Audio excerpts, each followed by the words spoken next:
বাংলাদেশ জামাত ইসলামী ১৭৯, জাতীয় নাগরিক party ৩০, Bangladesh Khelafat Majlis ২০, Khelafat Majlis ১০, LDP ৭, জাতীয় ইসলাম পার্টি ২, আমার বাংলাদেশ পার্টি ৩,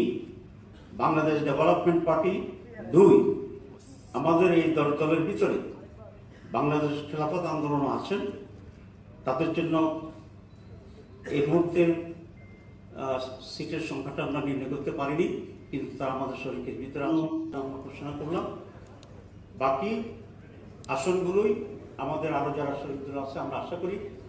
ওনারা এখানে ঐক্যমত্যের ভিত্তিতে ওনারাও আমাদের সাথে থাকবেন, তখন আমরা ওনাদের আসনগুলো যেগুলো বাকি আছে সেই সব বিষয়ে আপনাদেরকে অবহিত